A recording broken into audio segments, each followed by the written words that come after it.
speaking about the Steelers to some extent, the Eagles, they defeated the Steelers on America's, I'm not sure if it was America's game of the week. It might have been the 5 o'clock game for sure. I mean, excuse me, the 4 o'clock game on Channel 5. But look, the Eagles, they won the game. And the question that we have is, did the Eagles silence the critics after a 27-13 win over the Steelers? And Zach, the mic is yours.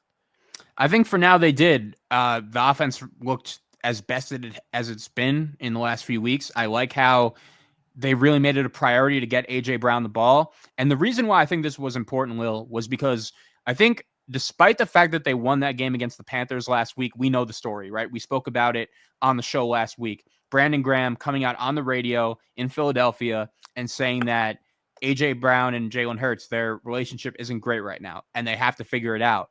And the reason why I think this performance was so important is because despite the fact that the Eagles had won 10 games in a row going into this game, we saw what happened to this team last year. They got off to that great start. They have that big game against San Francisco at home. They didn't show up in that game, and their season just completely fell apart from then. And there's a lot of similar players. There are a lot of same guys. There are a lot of PTSD, I'm sure, throughout the city of Philadelphia, in that locker room, throughout that fan base. And the Steelers have been playing great coming into this game as well. So I just think that for the Eagles, it was really a priority to get back in the win column, to prove that Jalen Hurts and A.J. Brown are back on the same page. And Saquon Barkley, he left the game early with an injury. Now he's fine, but he didn't have some great game. He probably took himself out of the MVP conversation with this performance, and the Eagles still found a way to win pretty comfortably. So I just think getting Jalen Hurts and A.J. Brown on the same page is a really good first start. And we're going to get into it in the next segment too, like ranking who is the most dangerous out of the NFC contenders. You know, I'll give some big picture thoughts on the Eagles then, but I just think for now, this was very important to get back in the win column and really not let everything that happened during last week with the controversy of A.J. Brown and Jalen Hurts, that could snowball, because it did last year. We saw it. And the fact that they avoided that, I think, was huge. And I just think getting that win the way they did at home in front of their home fans with Hurts and Brown both playing great, I thought that was very important. Yeah, look, I think more so than anything that Nick Sirianni silenced his critics. You know, obviously as a CEO, which basically he kind of is. I mean, clearly he doesn't call plays on either side of the ball. So clearly things this week or last week got messy with A.J. Brown and Jalen Hurts, and it was time for Nick Sirianni to actually coach, probably for the first time this year, to actually, intervene and galvanize his locker room, which is his only task. And clearly I thought he did a good job, clearly, by the result of this game of doing that. I mean, A.J. Brown was targeted 4 times in the first quarter, so they did make a point of emphasis to get him the ball. He was targeted 11 times by the course of the game ending, right? And look, I was impressed that this team was able to bully the Steelers, a team that's known for doing the bullying. And the fact that they were able to limit the Steelers' possessions to only 2 possessions in the second half of the game was definitely very impressive. I mean, look, they had a massive drive that was 21 plays, I believe, 10 and a half minutes, that started from their own 2-yard line. And look, they took 18% of the game off that drive. So clearly the Steelers were out of rhythm. And the moment that they did fumble the ball with Najee Harris, because their possessions were limited, that literally was the game right there, that fumble. So that's how you do it. You eat up the time of possession, and you really make the other team margin for error very slim. And if they don't protect the ball, they're going to lose the game. But one of the underrated things about Nick Sirianni that we really criticize him for is the passion that he coaches with.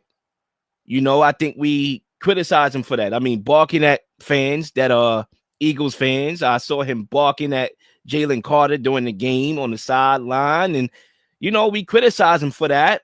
But to me, I think that works to his advantage, having that passion, of wanting to win, for better, for worse. However, we, sure, it may look fluky and kind of like, what are you doing at times? But that's how he coaches. And every coach is different with their delivery, with what makes them them. And we have to put Nick Sirianni in his own category. We know that Bill Belichick, for a prime example, I mean, maybe it's a bad example. He's not coaching no more, but when he was having success, it was because he was a good schemer. He was no tolerance. With Kyle Shanahan, his play calling, with Sean McVay, his play calling, with Dan Campbell, his aggressiveness, his culture setting. But with Nick Sirianni, it's passion. It's a different category, and it's very unorthodox. But that's why he's him, and that's why the Eagles are winning. They won 10 straight games, I believe, and they're on a streak right now. You can't penalize him and the team for winning. And they're finding ways to win games in different ways, whether it's running, whether it's throwing, whether it's bullying in the trenches, whether it's defensively, offensively, with the defensive line, defensively, with the secondary, not giving up plays over the top. They're finding ways to win games. However, and I'm going to end here, the reason why I don't think they silence their critics is a couple reasons. I don't trust a time ticking bomb. You can never feel comfortable with a time ticking bomb. Okay, even if you detonate the bomb, you still can't be comfortable with a bomb around you. Okay.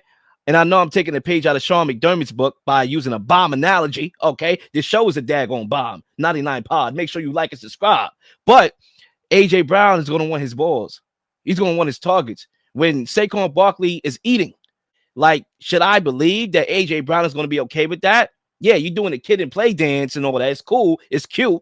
Okay. Yeah, we boys. Yeah, okay. Come playoff time when you're not getting the ball, you lose. How you going to react? So I'm not going to say they silence anything. And look, I don't think they're the best team in football. They may be now, but I just feel something. It's my gut here. It's not backed up by facts. It's not backed up by stats because clearly that's in their favor. But my gut level tells me that the Eagles are not to be trusted. And let me ask you this, because I agree with you, but is there a main reason for that? Like, what is the reason why you feel that way? Because I have a It's a reason. couple. It's game management. When Nick Sirianni is actually going to have to coach and step in, which is fourth down. Should we go for it? Should we not? That's a big part of it. The locker room, it seems to get messy every now and then. Now, credit to Nick, he's definitely handled that this year, but it always seems to be a reoccurring theme. It happened last year, it's happening this year. Do things get out of control? Is people bigger than the team and the success of the team? So it's little nuances like that. And of course, the obvious, the playoff matchups, that's going to be a big thing. To me, if I'm the Eagles, I want to stay far away from Tampa Bay. They've had my number over the last couple playoffs. I believe they ended your season last year and they ended your season a couple years ago when Tom Brady was still a quarterback. Jalen Hurts was the quarterback as well. I would want to stay far away from them. So matchup, game management, and locker room will be the three reasons why my gut is telling me not to trust this Eagles team, even though their record is what it is. Right. And I'll harp on that too. I think what this game proved to me is that I do think AJ Brown and Jalen Hurts have figured it out. I do think that I don't want to say the controversy was overblown because it obviously happened. Brandon Graham said what he said, and that wasn't great. But it seems like they squashed that in this game based on how well AJ Brown played, based on how much they prioritized him getting him the ball. So I don't think that whole AJ Brown, Jalen Hurts conundrum is why I'm worried about the Eagles or why I would be concerned about them. I think you hit on it though. We could sit here and you played the clip of Fred during halftime. You said what you just said about Sirianni, about him deserving credit, but I just don't really know what this guy does. Like Kellen Moore calls the offensive plays. Vic Fangio schemes the defense. It seems like instead of solving problems in the locker room, he just makes them worse. And I don't think he is the big reason why they made it a priority to get AJ Brown the ball. I think Kellen Moore schemed up plays to get AJ Brown the ball. And most importantly, I still don't trust this guy to make the right decision in crunch time.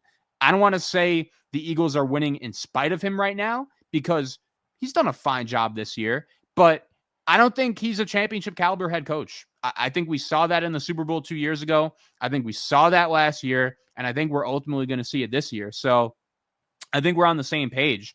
Until I really see him prove that he could do it, I don't think he will. So I do think that at the end of the day, Nick Sirianni, you could give him credit for winning. He's won plenty of games, but I still think he is the biggest obstacle standing in the way for the Eagles to ultimately achieve their goal of a championship.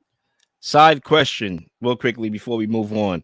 Do you trust the Steelers more in the AFC, or do you trust the Eagles more in the NFC? I It's a mean, I good know we're gonna talk question. about the NFC, but if you Yeah. just want to give like an appetizer, real quickly, as we can segue into that. It's a good question. Maybe I'll have a better answer after I see the Steelers' next two games against the Ravens and Chiefs. I think that will be a huge litmus test, both those games. But right now, I don't really trust either team, to be honest with you. Tomlin has to prove he could win in the playoffs. We've had the conversation many times. I think he's done a very good job this year. I think the Steelers' defense is better right now than it's been in years past, which could get them over the hump. But do I trust Russell Wilson in a playoff game against Josh Allen or Patrick Mahomes or even Lamar Jackson? I'm not really sure. And then with the Eagles, I don't trust their head coach. So I don't really trust either team that much. I will say, though, the Steelers do have an opportunity in the next 2 weeks against the Ravens and Chiefs to earn some of that trust. I'll say that. Yeah, I mean, I won't be surprised if the Steelers go 2-0 in that stretch. Depending on what Ravens we're going to get, because they give Lamar Jackson trouble all the time, and the Chiefs are very vulnerable. And I think with that pass rush, they can really wreck that game. And that's why the Steelers are very polarizing for me. I'm not a Steelers fan. I'm very critical of that team. I'm very critical of Mike Tomlin. But I do think in the AFC that, to me, outside of Buffalo and maybe the Chiefs' DNA, it's really wide open, and you could argue the same thing with the NFC as well, with the injuries and all that going on. And injuries are going to play a part in any team and any chance of winning anything. But the Steelers, to me, with their style of football, could wreck a game. Russell Wilson could be vintage, in the playoffs. They can really be sneaky depending on, game management decisions, which I come back to. I don't trust either Mike Tomlin or Nick Sirianni in those high profile situations. One last point on the Steelers, too. I think they need George Pickens back healthy desperately because they are a different team without him. I don't see them beating any legitimate team if he's not healthy. Now, he did practice today. The hope is that he's going to play against the Ravens, but I think we saw in this game against the Eagles, they really missed him. And without him, the offense is totally different. They play one way, they win one way. The Eagles, they could win in a lot of different ways. So we'll see what that is worth come January. Please like and subscribe for all the up-to-date content. You've been slinging shows left and right, slinging content left and right. Please don't miss anything. If you do, like, subscribe, leave a comment, or leave a question, something you may want to answer, something you may have. All ideas are great ideas. Nothing's a dumb question.